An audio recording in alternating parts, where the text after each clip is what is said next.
Let's just start off by telling me a little bit about like how you found out and how everything progressed. Yeah, I had my first year here and there were really no problems. I got mono my second semester and I thought that was weird because I hadn't really been exposed to anyone with mono. And it turns out it wasn't mono, it was just my immune system starting to react. And that summer I'd gone on vacation with my family to South Padre. And on like the second day we were there, I developed just a strange rash. And we thought it was heat rash. And then just things kept, like weird symptoms kept popping up. And I couldn't get any help there. I just kind of had to deal with the pain and then get back home. And it kind of got a little better. And then it resurfaced again once I got back into Lubbock because I stayed the summer here in Lubbock. But I actually went over to the wellness center and a doctor there recognized it from his freshman year at medical school as what's called Henoch-Schönlein. It's usually only in kids like 7 and younger. But when it does present itself in an adult, it's usually a precursor to something called IgA nephropathy, which is an autoimmune disorder that I have where one of my antibodies attacks my kidneys because it recognizes them as a foreign body. And so, he just gave me a heads up, like, we're going to have to watch your kidney function. And that didn't really register to me at first how serious it was going to be. I just thought, I'll drink some water and, take some vitamins. But I started seeing a doctor and, I started noticing just small changes in my body, like some swelling occurring, a change in the color of my urine. And I started seeing a nephrologist, which is a kidney specialist. And, I was told the disease I have, IgA, most people never even go into kidney failure that have it. And then of the people that do, most of them, it happens over the course of, 5 to 10 years, a long time. You have like plenty of warning to know it's happening, maybe get a transplant in order. But lucky me, there's a tiny, tiny percentage of the population that you go from knowing you have the disease to what's called end-stage renal disease, which is when you need to go on dialysis. It happened over the course of, I guess I figured out around the middle of August of 2011. And then I had to go on dialysis and move home February of 2012. That's fast. Yeah, it was really fast. The first semester, I went back to school. I didn't know how serious it was, and the fatigue was so much. I had to, really work myself up just to get up and wash some dishes and stuff. So, it wasn't possible for me to attend school, so I withdrew. Without having all that intense action, I kind of thought I was getting better, so I went ahead and enrolled in the next semester, and then that's when things really just kind of fell apart, and my parents had to come up and move me out, and I started dialysis immediately. They put a hemodialysis catheter that went into my heart, and the hemodialysis is when they hook you up to a machine, and you would think it would make you feel better, but dialysis, it doesn't just remove the bad stuff from your blood, it removes everything beneficial, all the vitamins, all the stuff that makes you feel healthy, and so I was just really tired and devastated, and after a while another catheter I had healed up and I got to go on to peritoneal dialysis, which isn't as intense as hemodialysis. This is the general consensus. Instead of going in and sitting hooked up to a machine 4 hours, 3 times a week, I just do it myself at home, and it's at night, and I carry the dialysis fluid in my stomach. But after a year and a half, I guess, on dialysis, or almost, no, I guess it was a year and a month. May 19th, 2013, my mom gave me a kidney, which was amazing. She's awesome. But my surgery got canceled 3 times up until then, just because when you're on dialysis and you're in kidney failure, there's so many other things going wrong with your body. If you're sick at all, which is really easy to do because you have no immune system from just being so sick, they won't do the surgery. So the first time I was sick, and so the surgery got canceled, which was, of course, horrible. Second time, got my hopes up again. My mother got sick, terrible. Then the 3rd time, I was so anemic, I actually had to be in a wheelchair. I couldn't walk by myself or anything like that. So I had to stay hospitalized for a while, and it was touch and go there. But luckily, a couple months later, everything just kind of fell into place, and I got my surgery, and just as soon as I woke up, I knew that I felt so much better. Everyone who saw me, even just still under the haze of anesthesia, I had my color back. I was able to have a conversation with someone and feel mentally present. Because, when you're on dialysis, something called, your uremia level, it climbs up and you're not able to think clearly. You can't hold your attention span on something for very long. So I really got my life back with the transplant and the opportunity to get back in school. I may have definitely underestimated the strength of the autoimmune or the immune suppressant drugs that I'm on. They make it really rough to go to school. I have anxiety attacks, insomnia, things like that. But even the worst day on those medications is worlds better than dialysis. Mm-hmm. So I feel a lot more motivated for school than I did before, despite the fact that I don't feel necessarily as competent because of the medications, and just from the taking a couple years off, it really does a number. So the motivation is way stronger than I've ever felt to finish my studies, especially since, my disease is going to come back. I'm going to lose this kidney. Mm-hmm. Transplanted kidneys at the best, absolute best case scenario. I've got 30 years, but with my condition, it's probably going to be considerably less. So I really just need to take this time I have with this kidney, and I need to get my education done. I need to get a career built, maybe just progress my personal life as much as I can. But it's really awesome that I have a lot of friends and family who are super supportive about it, and I definitely couldn't have done it without all of them. It's pretty much the short of it. Did you have any more specific questions? What are you studying right now? I'm a Spanish major. Nice. And I want to go to physician's assistant school. Nice. And I want to work in a post-transplant clinic for Cool. people who already have their transplant and doing their numbers, things like that. I really want to work with nephrology, but I'm just a little hesitant to work on the dialysis side of it because in a dialysis center, if you have 100 patients, 20 of them are going to die by the end of the year. So I would rather work on the more positive side of it, the people who have their transplant and are trying to keep it and stuff like that. But Awesome. I feel really passionate about the field. So, with having to withdraw from school and everything, how far did that set you back? Oh, it's really far. Luckily, I went in as a sophomore because of AP and dual credit and placement tests before I, started everything. But being that my major is not necessarily in the same category as my career path, I do have more classes to take, I suppose, before I'm ready for grad school than other people. But I wouldn't trade it for anything. I'm really enjoying my school experience, and I like I'm interested in the process of learning a new language. I want to be able to communicate with more people, and I just didn't want to have to sacrifice that to do a medicine type career path. Right. So you're classified as a Senior currently, now, but it's probably good. I want to study abroad next semester actually, which Okay. is a huge step for me. I'm really nervous about that. But my doctor gave me the go-ahead as long as I, have some blood work done while I'm there, and I'm extremely excited about that, to go to Spain. Awesome. So, Are you going to go to Seville? Yep. Nice. Yeah, I'm really, really excited about that. That sounds fun. So I guess what would you tell somebody else that's going through dialysis right now, or that maybe, I don't know, is scared to withdraw from school, or what would your advice be? Your health comes first. Texas Tech is going to be here when you're feeling better, but I tried to have it all, and I was like, oh, I'm sick, but I can get a couple of semesters out of this before my kidneys fail completely. You really have to put your health first, because that's all you have.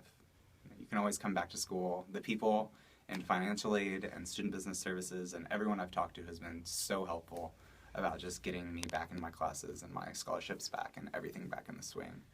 So I wouldn't worry too much about the consequences of coming back, because there are people here to help you.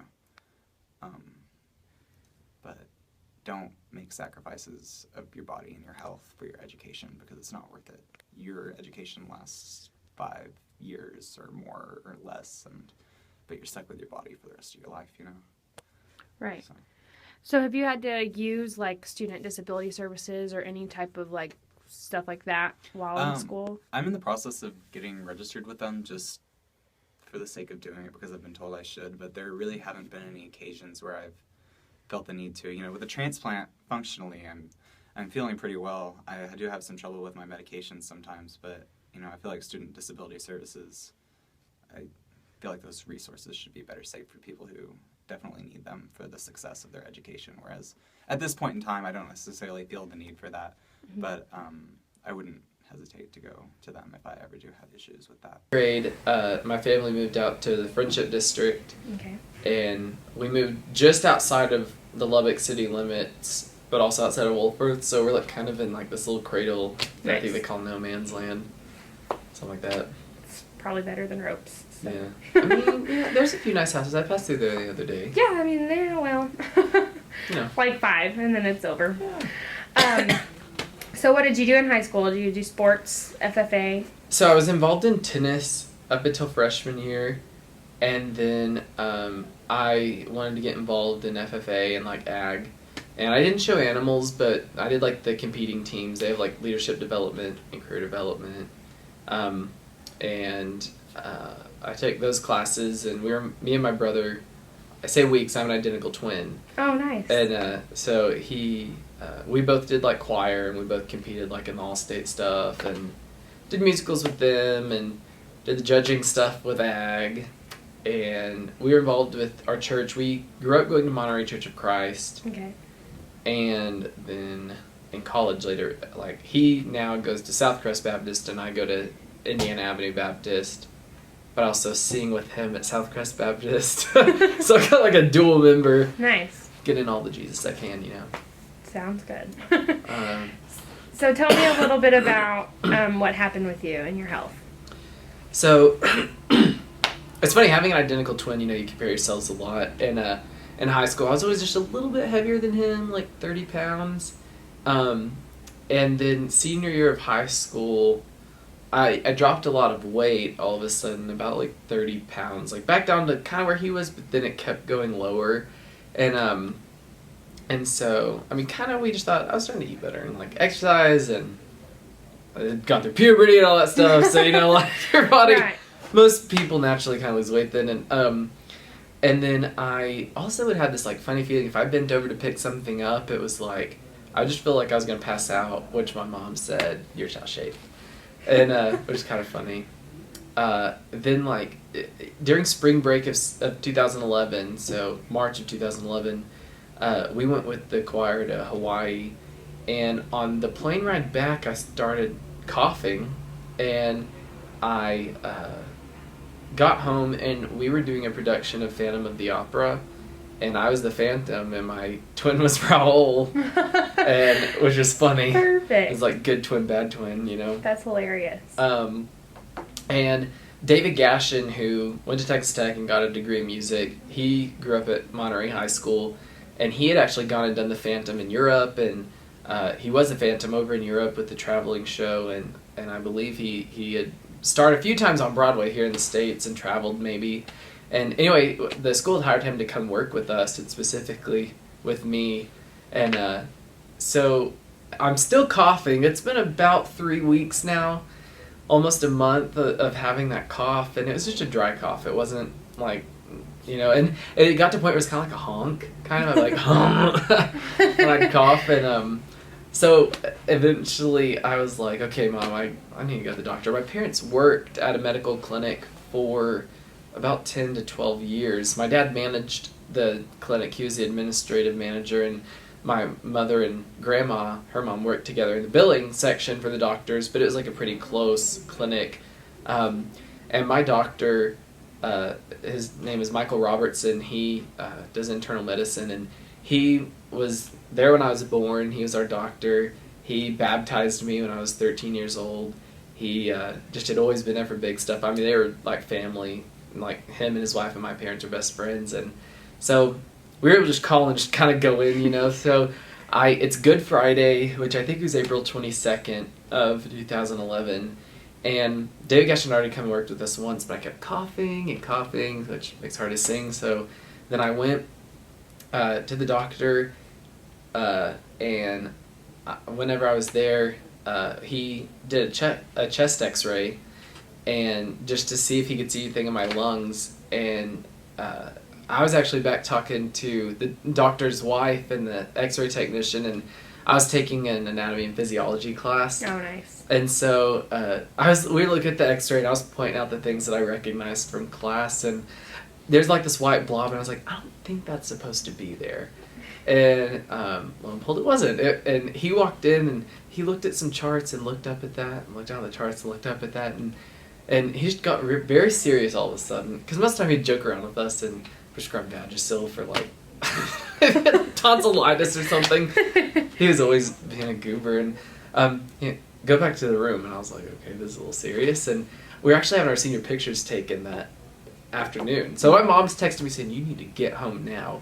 And I was like, okay, well, something's wrong. And then he ran some blood tests, and he was asking me if I'd been in any wet caves, that kind of stuff, and started feeling on my armpits and my neck and on my stomach for lymph nodes, and it was just kind of like, just crazy. Like all of a sudden, then he said, so there's something showing up on the x-ray that shouldn't be there.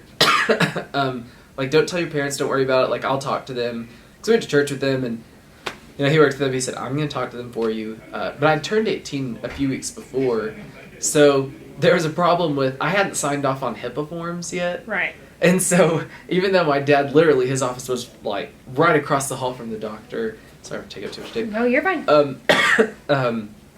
He couldn't say anything until I finally signed the forms whenever we figured that out. But, right.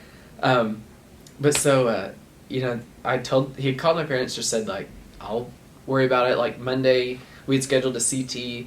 My dad had actually gone to high school. One of his really good friends was Dr. Lee Johnson over at the Covenant Diagnostic Imaging Center, and he had said that he would get us in first thing Monday morning and, like, read the scans and stuff. And so, so we go through Easter weekend, and the family all comes into town, or whatever, and it's kind of sad, and everybody's, like, worried, and but from the get-go, I was just kind of, like, making jokes about it. I'm like, hey, Mom, listen to my cancer cough. And like, I was really cruel in the end. But it was just, I just kind of made light of it, made jokes about it. And then we get to Monday, we go have the CT scan, and then they were able to see that the tumor was not in my lungs and it was outside. And even then, the radiologist, Dr. Johnson, was able to guess, like, that it was probably a form of lymphoma, which is actually a pretty good cancer to have if you're going to have it. Just now, it's the odds of beating it are very high. And so then that Wednesday they did a needle biopsy, and the tumor was underneath my sternum, and I can't remember how big it was exactly, but it wrapped around my heart. It kind of shut off the superior vena cava, which like was all the blood entering the heart from like kind of the upper part of the body would flow into that. And so that's why my head would why I'd feel dizzy was because it was like the blood would pool kind of up in my face. And then so they go in to do the needle biopsy, and since the tumor was up against the bone, it was cutting off its own blood supply, so they were pulling out dead tissue. So you're not able to diagnose dead tissue easily or maybe at all. So they weren't able to, so then they knew they would have to go in to get the tumor, which that freaked me out. So right. Thursday, the day after, because that was just like a day surgery, they actually just give you this stuff called Versed that they give you when you get your wisdom teeth out, so you're awake. And I can remember sitting there watching him stick the needle in my chest, and I can't feel anything. I'm like, this is so cool. And he probably thought I was weird. Excuse me. And so then, and ironically, I just saw him last week when I went to go get a haircut. He was getting his haircut at the same place. I was like, it's good to see you. I'm not like drugged up laying on a table.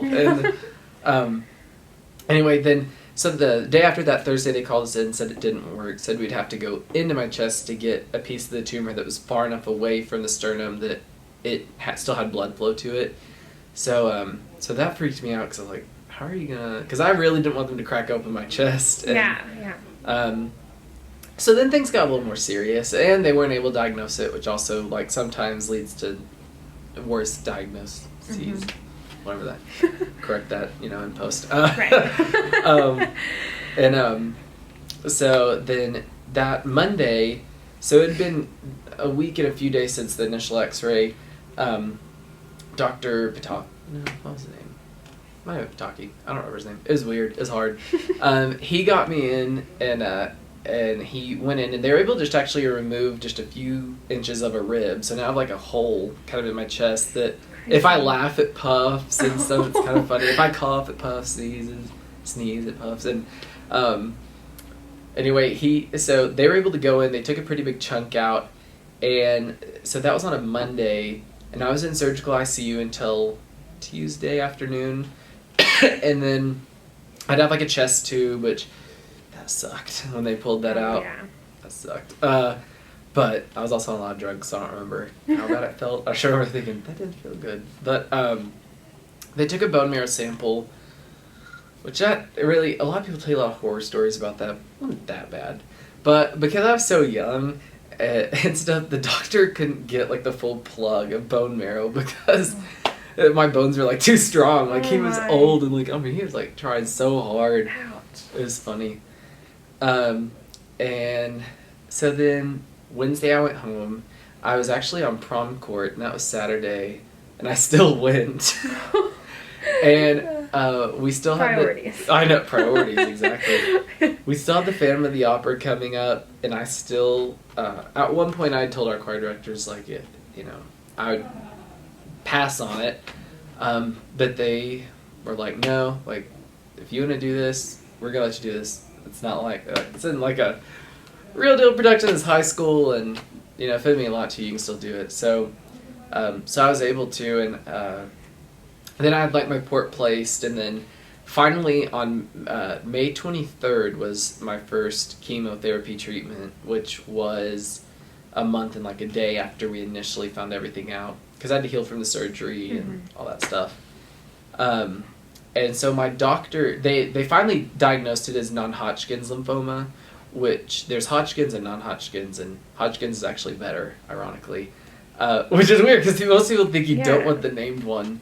And I think what most of that has to deal with is like one is T cells and one is B cells. And I had, what mine was called was like large B cell lymphoma. It's like primary mediastinal large B cell lymphoma.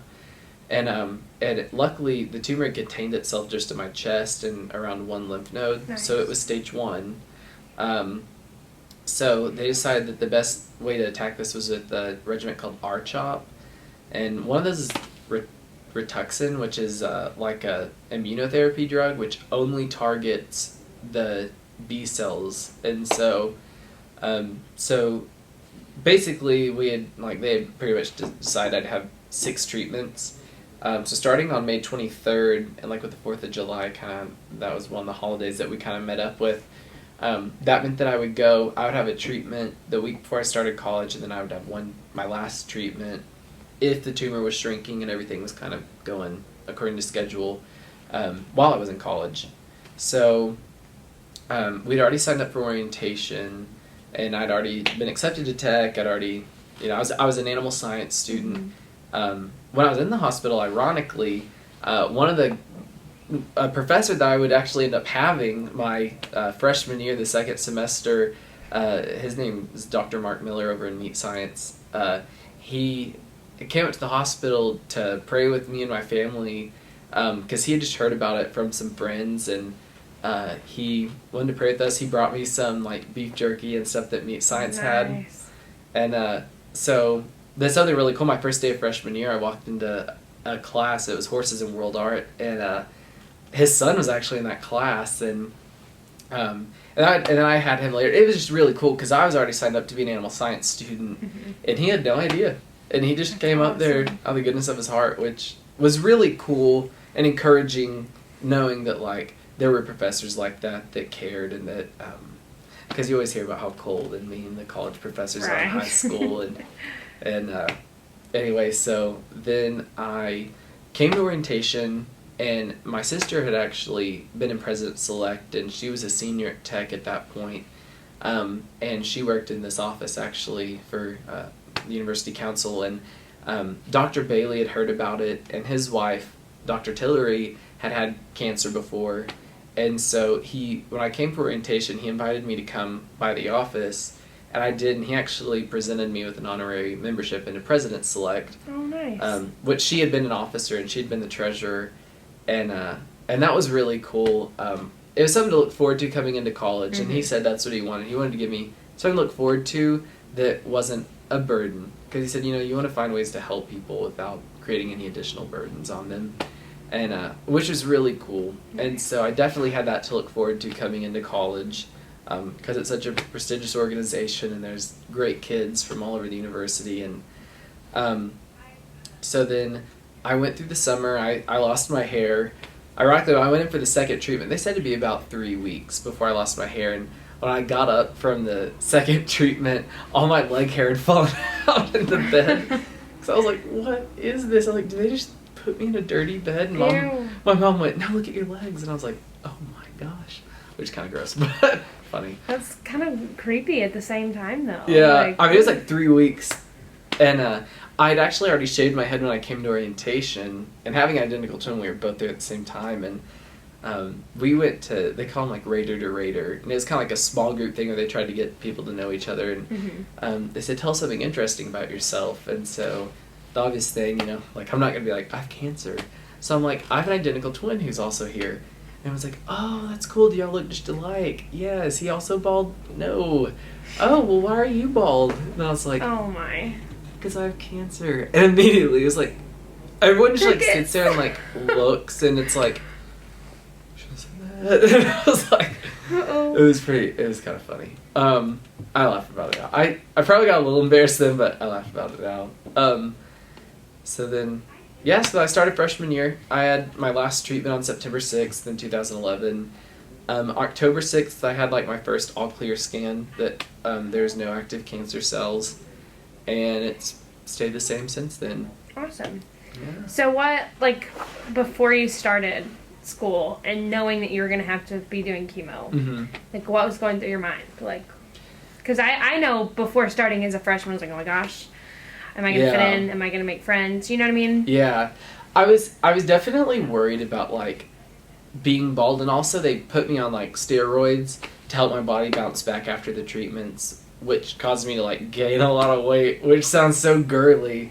But going into college, you know, you want to look good. And, right. So I was really worried about it, and I was like, God, I don't look like myself, and everybody was like, you're just getting better. Like, don't worry about it. And so, I mean, that was something that, like, had concerned me. And so, like, back then, they allowed President Select members to come in the fall, and honestly, it was, like, the President Select members, like, how kind the upperclassmen were, and they wanted to talk to you and get to know you, and they just made you feel good. Like, there was a guy, and I can't remember his last name, his name was Clint, and he was a mechanical engineering major, and he was in President Select. I remember one day, we had to dress up for some meeting, and so I put on some, like, slacks and a nice shirt, and he was like, he complimented me on, like, how well I dressed or whatever, and, like, kind of helped build up my self-confidence, and just being around, like, students like that, you know, I looked up to them, you know, they were all leaders and stuff like that, and you know, they were all just kind and very encouraging. Right. But yeah, I was definitely worried about that, and also, since I was from Lubbock and my family lives here, we would eat at Cowamunga's, the restaurant Animal and Food Science, and my advisor, Dr. Jackson, was eating lunch one day, and I had been getting concerned about, like, my course workload, and because really, as the chemo kind of the compound effect, I was just getting more and more tired, and after the treatment, it would take a little bit longer to bounce back. So I was a little concerned about that. So I asked him. So actually, I walked up to him at lunch, and he had just finished eating, and I asked him, you know, like, I told him I kind of, like, you know, I was going through chemo, and I was a student in Animal and Food Science, and he was my advisor, and he took me and my mom and my sister back to his office. We sat down and talked a little bit about some of the courses, and he made sure that he gave me, like, a light load, but at the same time, like, I was still a full-time student, so I could participate in everything, because some student organizations you have to be a full-time student. And also, it wouldn't put me behind on graduating. I wouldn't have to work extra hard to graduate on time. Actually, I'd be graduating early now. Nice. So, yeah. But so that was really cool, just the amount of care that, especially the Animal and Food Science Department at the time, that, like, 2 professors were willing to show, really gave me a lot of confidence coming in that I could handle it. And yeah, my grades weren't as great that semester as they have been since then, but I passed, so, you know. You had a pretty good excuse. C's get you there, you know. Right, C's get degrees. But, anyway. Yeah. No, so did you have to, like, talk to student disability services or anything like that to, like, be excused from class if you needed to be, or anything along those lines? I didn't. I should have, in hindsight. But really, the only thing I had talked to was like parking services. I had a handicap sticker so that way I could go to doctor's appointments and get back like to class on time, and still just like kind of being like, especially after having a chemotherapy treatment. This one specifically made me photosensitive, so I couldn't be out in the sun long. Mm-hmm. And even though we have the busing system, like like walking very far around campus could have just been like bad, I guess. So I got a handicap placard that was beautiful to have. I loved it. Right. And then it went out. And but sad. But really, see, the funny thing is, like, since I had my identical twin, I had notes from class because really just that 1 week was all I missed freshman year. And also I really wanted to be treated as a normal student. Right. I definitely, especially like after the fact for a while, like I didn't want to talk about it. I just wanted it to be like, I didn't want that to be like something that was always associated with me. Right. And but then after the fact, I mean, I milked it for all it was worth. But it was. I feel like anybody would have. I mean, yeah. I mean, you gotta do what you gotta do. I got a dog. Nice. Like I guilded my parents into letting me get a dog, and he's a great dog now. See, works out. That's what I'm saying. If you had any advice for a student that was in your shoes, or somebody that is battling an illness where they have to do something, like dialysis or chemo or something along those lines, what would that advice be? Definitely, like, talk to your professors. Especially coming in as a freshman, I think that it's a little scary to talk to your professor, especially when you're in a big class, like with 300 students something like that. But those professors have lives too, and they understand. And, I mean, as long as you're doing your end of the work, definitely, like, talk to your professors and let them know what's going on. Because there are a few classes where I made the mistake of, like, I would just try and go through the semester and realize I really should talk to them earlier. And at that point, most of them will tell you, like, if you come to me at December, there's not much I can do. Or May. Like, come to me before. And so, going to them before and talking to them definitely is helpful. Mm-hmm. And also just, like, not letting yourself put your life, like, on hold for your disease or whatever. Like, yeah, it may limit you. You may be tired. You may look funny. You may be bald. Whatever. But, I mean, anybody that you tell is going to understand and accept you just as you are. Mm-hmm. Especially people at Tech are so friendly. And don't put things on hold. College is very fast. And you definitely shouldn't put anything on hold for the disease. Don't let it hold you back. Awesome. So how is your health now? How's it? It's great. It's great. It took a while for like my white blood cell counts to come back up to where they were. I wasn't actually allowed to move into the dorms freshman year because the chemo actually wiped out my immune system. Mm-hmm. But honestly, really, other than the occasional cold, which like I have now, I mean, things are great. All the scans have come back positive so far. Awesome. And they don't really call it remission until you get to 5 years, but as of like next week, we'll be 3 years into the 5 years. So nice. October 6th, we'll be 3 years into the 5 years. So awesome. Yeah. Yay. Well, do you think there's anything else you want to add? I think we about covered it. Kind of just a cool story is like I ended up becoming the president and president-select, nice. Which is cool. Yeah. Considering that's like what I looked forward to so much during like my battle was like joining president-select and giving the tours and getting to talk to donors, stuff like that. I eventually got to serve as a president of it, and that was probably the best. And that's why, like I say, don't put anything on hold because, I mean, I could have, like, I was given the option to defer that membership later on and stuff, but, like, getting involved in stuff like, and having that, like, the opportunity, not giving that up or letting it pass by was definitely something that it has been and will be probably the highlight of my college career. Nice. Tell me a little bit more about President Select. It's a really cool organization. We serve the Office of the President primarily, the Office of Undergraduate Admissions, and then the Office of Athletics. Mm-hmm. And so we're kind of like the official student hosts. We give the campus tours and we get to travel with the president's office whenever they go to recruit students, kind of together with the Office of Undergraduate Admissions. Nice. In the fall, they do what they call top scholars, so it's students that have tested really high in ACT or SAT or Cool. maybe national merits and stuff, and so that's really cool. You get to travel with Dr. Nellis and some of his office staff and Ruthie, and you get to meet them and get to know them, and vice versa. They get to know you, which is really cool. And then with the Office of Undergraduate Admissions, you get to give the tours, and kind of like Sergio that we just saw on here.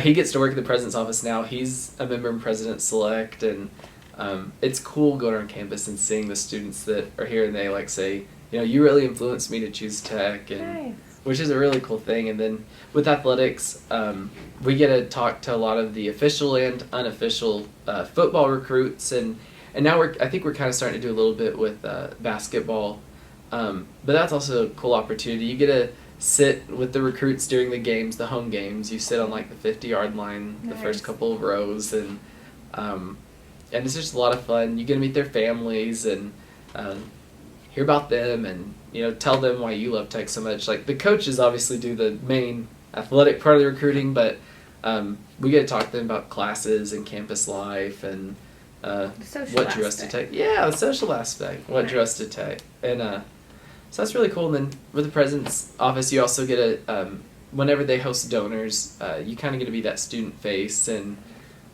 show them what their investment has gone towards, and Nice. thank them for it. And it's great networking for students who, that they most of the time the donors or other guest of the president, they'll give you business cards and say, if you ever need anything, like call me, and that's led to a lot of students getting great opportunities for like their first job or internships and other stuff like that. So Nice. it's a cool organization. Then you have it's about like a little over 100 kids, and they're all like the top students across the university and all the different colleges, and so it's a great way to like kind of get to know people outside of your college and form lifelong friendships. So it's pretty cool. Cool. All right. I really think that's all I need from you, unless you Perfect. have any other fun stories I don't, that you can think of. other than walking across campus with an identical twin and people occasionally getting us mistaken. Did you ever like switch? Did y'all ever switch with each other? We did in like When you were elementary kids? school in like 4th grade. That was really funny. But like now I'll be walking across class. He's still animal science, and I'm a senior in agricultural and applied economics, and so we're in the same college. So we kind of pass some of the same people, but we don't know them, and so like we'll pass them like, hey, and I'm like, hey, I don't know. I think you know Bryce, not me, and so it's pretty funny. So you're Barclay, and I have the spelling on my Barkley. computer. It's spelled Barclay. Okay. Oh But my it's- gosh. no, I'm sorry. Hey, no, you're no, probably but like my parents. idiot. No. My parents. I don't know what they think of when they spelled it that way, but it's Barkley, but it's spelled Barclay. So and Bryce, and everybody would remember it. They call us broccoli and rice. Oh, that's when we were hilarious. kids. Yeah. And I love mine is that. Barclay, Mhm. and then white like the color, and he is Bryce. So people misspell his name. They'll do I, but they just say mine wrong. So I'm like, whatever, give and take. Whatever. But And you're a senior what major? agriculture and applied economics. It's 1 degree. Sounds like 2. Okay. Some people just call it ag eco. So Okay.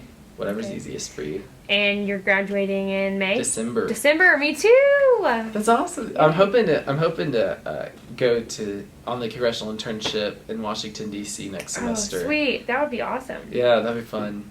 And then I'm gonna apply to law school too. So Oh, well. I'm hoping to be done in December. I love it. Never turning back. What was I gonna say? Oh, what time do you graduate? What day? Saturday, I think 1:30, Oh, like the me late too. one. Well, there you So go. exciting! I can't wait. Hey, well, we may no, I guess they separate you by college because they were both W's. Yeah, we So might we'd be sitting by each other. No, we won't. But it's cool. Maybe I'll see you. I mean, I'll cheer when you walk across the street. Like, woo! Yay! You're probably the only one. So, no. Fun fact: we're graduating on 12/13/14. That's right.